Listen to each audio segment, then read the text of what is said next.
Hello all. AW final list ద్వారా result announce చేశారు. So 1:1 candidates, selected candidates, departments కూడా announce చేయబడ్డాయి.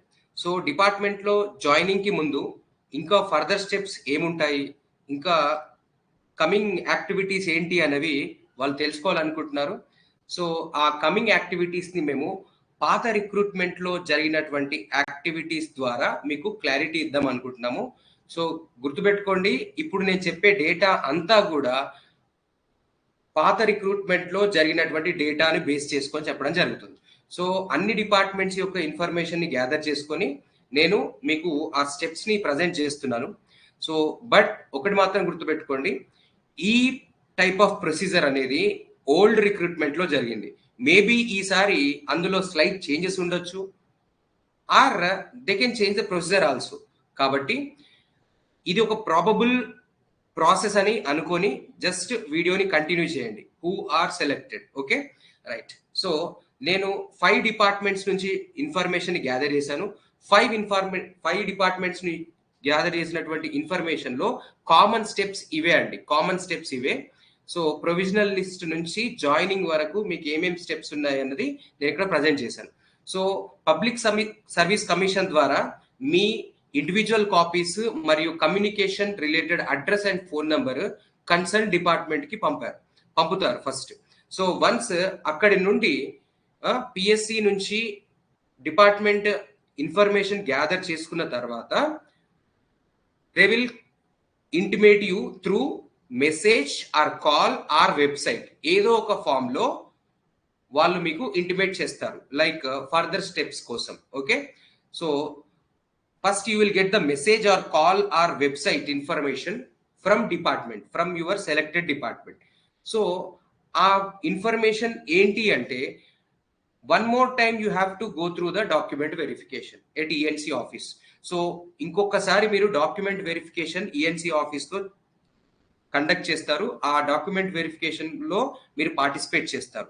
దాంతో పాటు ENC ఆఫీస్ లో మీకు పోస్టింగ్ పర్పస్ లో ఆప్షన్ ప్రాక్టీస్ అనేది ఉంటుంది. Option practice for the posting purpose. So ఇంతకు ముందు మీరు డిపార్ట్మెంట్ కోసం ఆప్షన్ ప్రాక్టీస్ చేశారు కదా, ఇప్పుడు పోస్టింగ్ పర్పస్ లో ఆప్షన్ ప్రాక్టీస్ చేస్తారు. సో వన్స్ ఆప్షన్ ప్రాక్టీస్ చేసిన తర్వాత మీకు అలాట్మెంట్ ఆఫ్ పోస్టింగ్ జరుగుతుంది. Allotment of posting as per your option ప్రాక్టీసే జరుగుతుంది. After that through proper channel your posting will be communicated to concerned section. So the fourth step లో ఏమవుతుంది అంటే, allotment generate చేసిన తర్వాత ప్రాపర్ ఛానల్ ద్వారా మీ posting ని కన్సర్న్ సెక్షన్ కి కన్వే చేస్తారు. ఆఫ్టర్ దట్ మీరు as a 5th step join అవుతారు మీ రెస్పెక్టివ్ పోస్టింగ్ లొకేషన్లో. సో నేను 2015 రిలేటెడ్ డేటా తీసుకున్నాను, 2018 రిలేటెడ్ డేటా కూడా తీసుకున్నాను. సో ఇదంతా కూడా 2017 డేటా కూడా తీసుకున్నాను.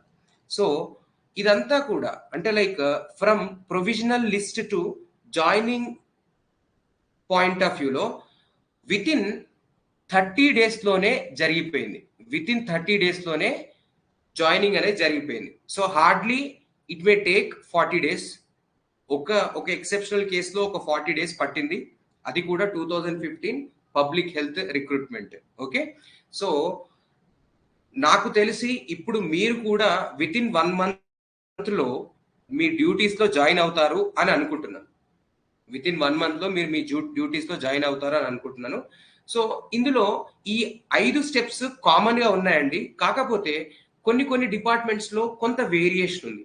ఆ వేరియేషన్ ఏంటో కూడా నేను మీకు చెప్పాలి అనుకుంటాను. So first I will start with Panchayati Raj department, Panchayati Raj engineering department. So Panchayati Raj engineering department లో వన్స్ రిజల్ట్ అనౌన్స్ చేసిన తర్వాత డిపార్ట్మెంట్ ద్వారా మాకు మెసేజ్ ఆర్ కాల్ రావడం జరిగింది. సో ఆన్ 1 day మేము డాక్యుమెంట్ వెరిఫికేషన్, వాళ్ళు మెసేజ్ లో మెన్షన్ చేసినటువంటి డే రోజు మేము డాక్యుమెంట్ వెరిఫికేషన్ కోసం ENC ఆఫీస్ ని అప్రోచ్ అయ్యాము. సో ENC ఆఫీస్ లో ఆప్షన్ ప్రాక్టీస్ కూడా చేశారు. సో ఆప్షన్ ప్రాక్టీస్ లో ఏం చేశారు అంటే 3 ఆప్షన్స్ ఇచ్చారు. 3 ఆప్షన్స్ ఇవ్వడం జరిగింది.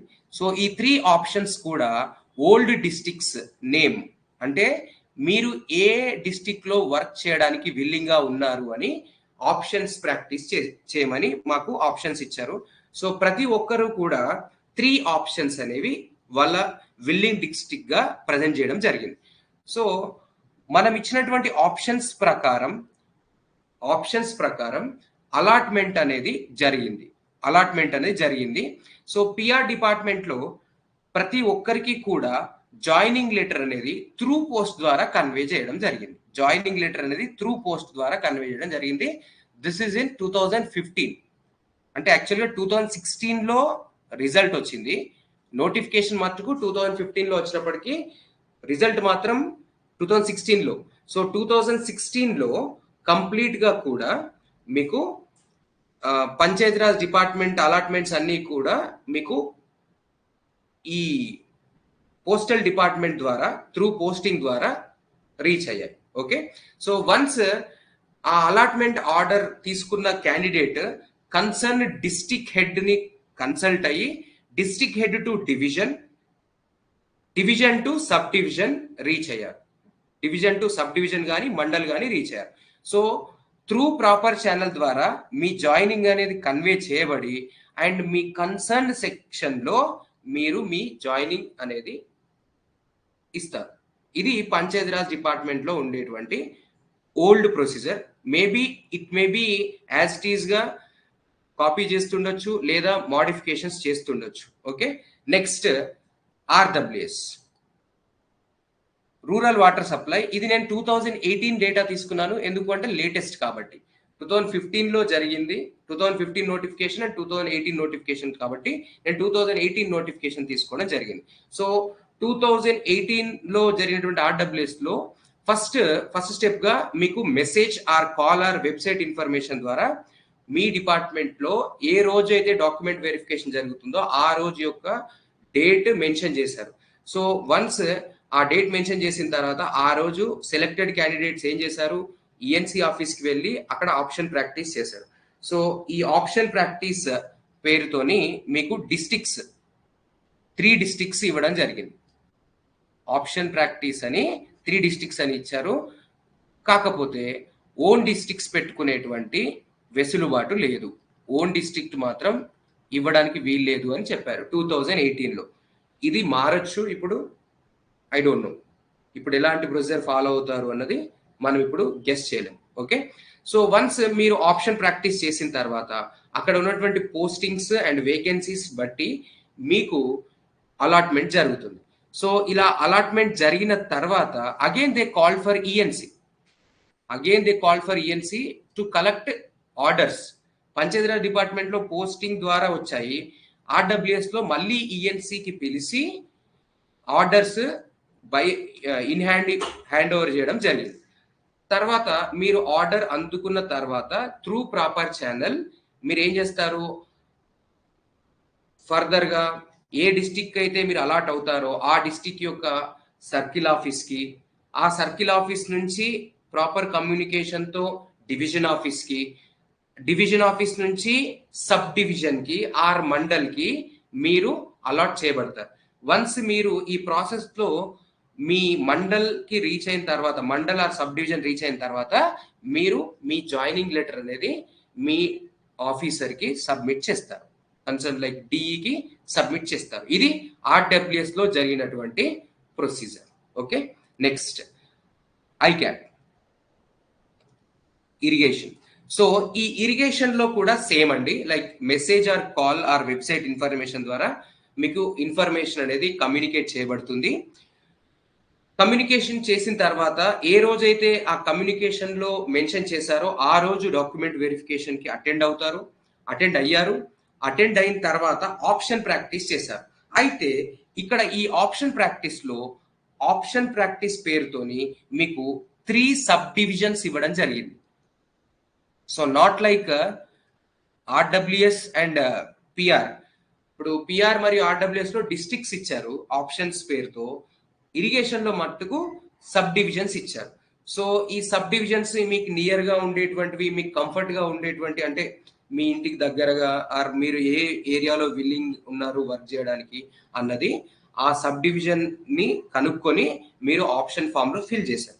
సో ఆప్షన్ ఫామ్ లో ఫిల్ చేస్తూ డాక్యుమెంట్ వెరిఫికేషన్ కూడా ప్యారల్ గా జరుగుతుంటుంది. సో ఈ సబ్ డివిజన్ లో మీరు అలాట్ అవుతారు. వన్స్ అలాట్ అయిన తర్వాత through proper channel you will join in that particular sub division. Okay, the only change or irrigation and catchment area development department లో ఆప్షన్ ప్రాక్టీస్ లో 3 సబ్ డివిజన్స్ ఇచ్చారు. Okay, next ఆర్ఎండ్బి department. So ఆర్ఎండ్బి department నేను 2015 data మాత్రమే తీసుకున్నాను. So ఏంటి అంటే ఆర్ఎండ్బి డిపార్ట్మెంట్ లో మీకు ప్రొవిజనల్ లిస్ట్ ద్వారా తర్వాత మీ రెస్పెక్టివ్ సెలెక్టెడ్ క్యాండిడేట్ నంబర్ కి మెసేజ్ ఆర్ కాల్ రావడం జరిగింది. వెబ్సైట్ ఇన్ఫర్మేషన్ ఏం లేకుండా మెసేజ్ ఆర్ కాల్ రావడం జరిగింది. ఆ తర్వాత ఏ రోజైతే వాళ్ళు ఆ మెసేజ్ లో మెన్షన్ చేశారో ఆ రోజు డాక్యుమెంట్ వెరిఫికేషన్ జరిగింది. దాంతో పాటు ఆప్షన్స్ ప్రాక్టీస్ చేశారు. అయితే ఈ ఆప్షన్ ప్రాక్టీస్ చేసే ముందు they shown the vacancy list. Actually vacancy list open చేసి అక్కడ ఉన్నటువంటి వేకెన్సీస్ అనేవి చూపించారు. ఆ వేకెన్సీస్ లిస్ట్ లో ఏ వేకెన్సీ అనేది మీకు సూటబుల్ గా ఉంటుంది, are you willing in which area అన్నది మీరు బేస్ చేసుకొని మీ పోస్టింగ్ కి సంబంధించిన ఆప్షన్ ప్రాక్టీస్ చేశారు. So allotment as per option ప్రాక్టీసే ఉంది. అండ్ ఈ ఆప్షన్ ప్రాక్టీస్ ఆర్ఎండ్బి డిపార్ట్మెంట్ లో 5 నెంబర్ గా ఇవ్వడం జరిగింది. 5 ఆప్షన్స్ ఇచ్చారు. 2015 లో ఆర్ఎండ్బి డిపార్ట్మెంట్ ఓరియంటెడ్ గా 5 ఆప్షన్స్ అనేవి ప్రాక్టీస్ చేయడానికి ఇచ్చారు. సో ఈ 5 లో ఏదో ఒక ఆప్షన్ మీకు అలాట్మెంట్ ద్వారా రావడం జరిగింది. సో గుర్తుపెట్టుకోండి, ఇప్పుడు అక్కడ ఆ 5 ఆల్రెడీ ఫిల్ అయి ఉంటే they go for their selection. Okay, so మీరు ఆప్షన్స్ తీసుకునే ముందు కూడా కొంచెం ఎంక్వైరీ చేసుకొని మీరు మీ పోస్టింగ్ పాయింట్ ఆఫ్ వ్యూలో ఎంక్వైరీ చేసుకొని తీసుకోండి. That is my suggestion. So once allotment అయిన తర్వాత again they gone to ENC, they collected there order and through proper channel like circle to division to sub division joining అనేది జరిగింది. ఇది ఆర్ఎండ్బి department లో ఉన్నటువంటి ప్రీవియస్ ప్రొసీజర్. హోప్ఫుల్లీ అదే procedure ఇప్పుడు కూడా జరుగుతుంది అని అనుకుందాం. Next the last is public health department. So 2015 లో ప్రొవిజనల్ లిస్ట్ వచ్చినప్పటి నుంచి జాయినింగ్ లెటర్ అందుకునేంత వరకు highest time taken by public health department. So public health డిపార్ట్మెంటే ఎక్కువ టైం తీసుకుంది అందరికన్నా. సో అందరికన్నా ఫాస్ట్ గా ఆర్ఎండ్బి డిపార్ట్మెంట్ మరియు ఐక్యాట్ డిపార్ట్మెంట్ చేశారు. రిక్రూట్మెంట్ జాయినింగ్ ప్రాసెస్ అనేది ఆర్ఎండ్బి మరియు ఐక్యాట్ చేశారు అండ్ లేట్ గా పబ్లిక్ హెల్త్ డిపార్ట్మెంట్ చేశారు. ఓకే, సో ఇప్పుడు చూడండి, లైక్ ఈ పబ్లిక్ హెల్త్ లో కూడా సేమ్, కాకపోతే ఓన్లీ ద చేంజ్ ఈజ్ మీకు ఈ ఆప్షన్స్ పాయింట్ ఆఫ్ వ్యూలో 3 డిస్ట్రిక్ట్స్ ఇచ్చారు. 3 డిస్ట్రిక్ట్స్ ఇచ్చారు. సో ఈ 3 డిస్ట్రిక్ట్స్ లో కూడా అలాట్మెంట్ జరుగుతుంది. సో ఈ అలాట్మెంట్ జరిగి ఏ మున్సిపాలిటీలో మీరు అలాట్ అయ్యారు అనేటువంటి అలాట్మెంట్ పోస్టింగ్ అనేది మీకు ఇస్తారు. So through proper channel convey చేసుకుంటూ మీరు ఆ రెస్పెక్టివ్ వార్డ్ ఆర్ సెక్షన్ లో మీరు జాయిన్ అయిపోతారు. Okay, so the major difference is only option practising. కొందరు 5 ఇచ్చారు, కొందరు డిస్ట్రిక్ట్స్ ఇచ్చారు, కొందరు సబ్ డివిజన్స్ ఇచ్చారు. బట్ ప్రొసీజర్ అయితే పక్కా సేమ్ అమ్మ. ప్రతి పోస్టింగ్ కూడా త్రూ ప్రాపర్ ఛానల్ ద్వారానే కమ్యూనికేట్ చేయబడుతుంది. Okay, right. సో ఫైనలీ ఈ ఫర్దర్ స్టెప్స్ అనేవి నేను ఓల్డ్ రిక్రూట్మెంట్ నుంచి తీసుకున్నటువంటి డేటా. మళ్ళీ గుర్తుపెట్టుకోండి, ఇది యాస్టిస్ గా ప్రాక్టీస్ చేయొచ్చు, చేంజెస్ కూడా తీసుకురావచ్చు.